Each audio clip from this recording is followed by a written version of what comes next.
पंचायत दिवस की शुभकामनाएं देता हूं। और बड़े खुशी की बात है कि आज जो 4 अलग अलग कैटेगरीज थी जिसके अंदर प्रधानमंत्री ने अवार्ड देश की 300 अलग पंचायतों को दिया है, उन 4 कैटेगरीज में हरियाणा प्रदेश की 9 पंचायतें सम्मानित हुई है। इससे पहले भी हरियाणा को ओडीएफ में और ओडीएफ प्लस प्लस के अंदर 2 बार पंचायती राज में एक्स्ट्राऑर्डिनरी काम करने के लिए सम्मानित किया गया है। उसके साथ जो पिछले वर्ष 26 जनवरी को हरियाणा ने एक मॉडल बनाया था लाल डोरा मुक्त गांव बनाने का, उस मॉडल के अंदर हरियाणा प्रदेश ने सिरसी गांव को पहला गांव बनाया था जिसके अंदर 100% गांव के लोगों को उनकी रजिस्ट्री डीड्स दी थी। 24 अप्रैल 2020 को प्रधानमंत्री ने 3 महीने बाद उस मॉडल को देश के 8 अलग राज्यों में इम्प्लीमेंट किया, जिसमें हरियाणा प्रदेश के 200 गांव लाल डोरा मुक्त हम बना पाए। और पिछले 1 वर्ष के अंदर जब ये 8 राज्यों के अंदर कार्य चला, हरियाणा ने एक्स्ट्रा ऑर्डिनरी काम कर दिखाया, जिसका आज नतीजा भी सामने आया कि प्रधानमंत्री ने जब 8 राज्यों में इस मॉडल के तमाम अडॉप्टेड विलेजेस उनकी जब लिस्ट निकाली तो 4000 गांव में से 1300 से ज़्यादा गांव हरियाणा प्रदेश के थे जिनको हम पूरी तौर पर लाल डोरा मुक्त बना पाए। ग्रामीण अंचलों के अंदर जो हमारी महिलाएं हैं उनको हम कपड़ा उपलब्ध कराएंगे और दोबारा जो 3 लेयर मास्क की प्रोडक्शन सेल्फ हेल्प ग्रुप्स के माध्यम से बड़े लेवल पर शुरू करवाने का हम काम करेंगे और डिस्ट्रीब्यूशन भी जो हमारे राशन डिपोज हैं उनके माध्यम से एक्सेसिवली कराएंगे। साथ में कई मेडिकेशंस की और कई एसेंशियल आइटम्स की ब्लैक मार्केटिंग की चर्चा और उनकी रिपोर्टिंग निरंतर हो रही है। लोगों ने होल्डिंग शुरू कर रखी है, चाहे ऑक्सीजन टैंक्स की हो, चाहे वो आपकी रेमडेसिविर जैसी दवाइयों की हो। उसके लिए एसेंशियल कमोडिटी एक्ट्स के तहत हम ये डायरेक्शन अब इशू करेंगे कि अगर कोई इस तरह की होल्डिंग करता पकड़ा जाता है तो उसको फाइन नहीं, उसका अरेस्ट करके उसके खिलाफ इस एक्ट के माध्यम से सख्त कार्रवाई हो कि हरियाणा प्रदेश में इस तरह की जो दिल्ली में खबरें आ रही है ऐसी कोई भी किसी भी एसेंशियल आइटम्स की कमी ना हो।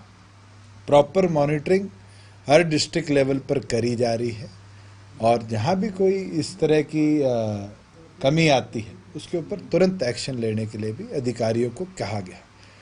साथ में जो आज 2 बजे जॉइंट कमेटी की एक बैठक थी उसके अंदर में मैंने आग्रह किया है कि एक नोडल अधिकारी सीनियर आईएएस ऑफिसर हम प्रदेश में लगाएं, जिसके अंदर केवल मात्र ऑक्सीजन सप्लाई, ऑक्सीजन सिलेंडर्स की मूवमेंट, इसके ऊपर specific monitoring and reporting and emergency crisis resolution तुरंत प्रभाव से हो। इसके ऊपर एक सीनियर आईएएस अफसर डिप्यूट हो जो उसकी कार्रवाई को देखता हो कि आज कंडीशन देखे और जिस हिसाब से नंबर्स मल्टीप्लाई 30 टाइम्स हो रहे हैं डेली, वहाँ के जो स्थानीय सांसद है, केंद्र में मंत्री हैं, उनका भी आग्रह आया है, अथॉरिटीज़ का भी आग्रह आया है, अलग अलग सिटीज़न ऑर्गेनाइजेशन का भी आग्रह आया है।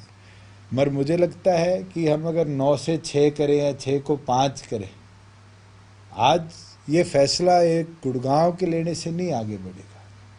अगर लॉकडाउन लगाना है तो फिर पूरे एनसीआर के अंदर सेंट्रल गवर्नमेंट को लगाना पड़ेगा, क्योंकि जब तक दिल्ली से ट्रांसफ़र चेन जो गुड़गांव की है या भिवाड़ी से जो एम्प्लॉयज़ गुड़गांव में काम करने आते हैं, नोएडा से कॉल सेंटर्स में काम करने आते हैं, उस चेन को जब तक नहीं रोक पाएंगे, जब तक ये ट्रांसमिशन को हम नहीं रोक पाएंगे। आज तो लोगों को एहतियात बरतना पड़ेगा और लोग अगर इसके अंदर एहतियात बरतेंगे तो जरूर इस महामारी से हम अच्छी तरह लड़ पाएंगे। दिल्ली में तो लगा था सर 1 हफ्ते का लॉकडाउन डिस्ट्रिक्ट से हरियाणा के। मैं तो आपसे आग्रह करूंगा कि आपकी एजेंसी से ये डाटा भी निकालिए कि वो 1 हफ्ते के लॉकडाउन के बाद क्या वो चेन टूटी। क्या नंबर्स डिक्रीज हुए? आज अगर हमें नंबर डिक्रीजिंग की ओर जाना है, फैसिलिटी इंक्रीजिंग की ओर जाना है, व्यवस्था बढ़ाने की ओर जाना है, तो ये कोई एक स्टेट या एक डिस्ट्रिक्ट का फैसला नहीं होगा, ये पैन इंडिया फैसला होगा। और मुझे लगता है प्रधानमंत्री ने कल 8 राज्यों के मुख्यमंत्री से गंभीरता से इस पर चर्चा भी करी है, जिसमें नंबर बढ़ रहे हैं। हरियाणा अपनी ओर पर कंसर्न्ड है और मैं ये मानता हूँ कि अगर लॉकडाउन पे जाएंगे तो पैन इंडिया हमें जाना चाहिए, मगर आज के दिन एहतियात लोगों को खुद बरतनी चाहिए। जिंदल स्टील हिसार है, उनका तो खुद बढ़ के अपना रिक्वेस्ट आई थी कि हमसे लिक्विड ऑक्सीजन जितना चाहिए हम उपलब्ध कराने का काम करेंगे।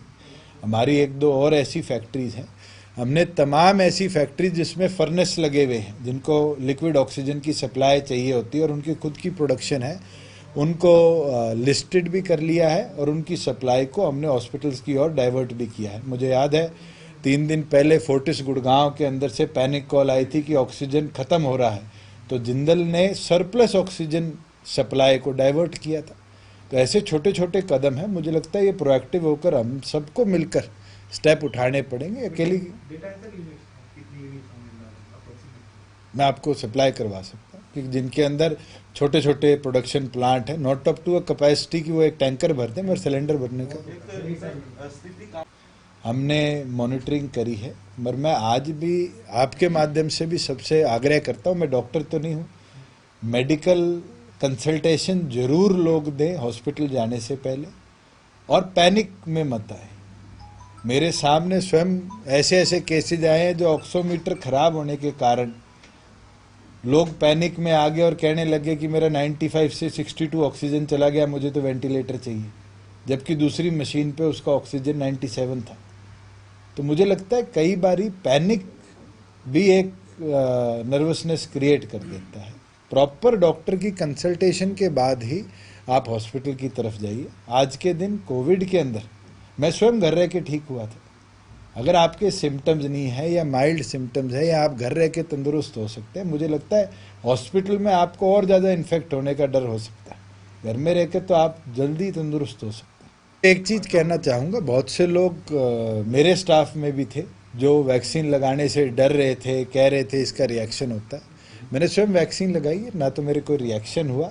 मुझे लगता है ये कि एक ऐसा सुरक्षा कवच है जो हम सबको लगवाना चाहिए।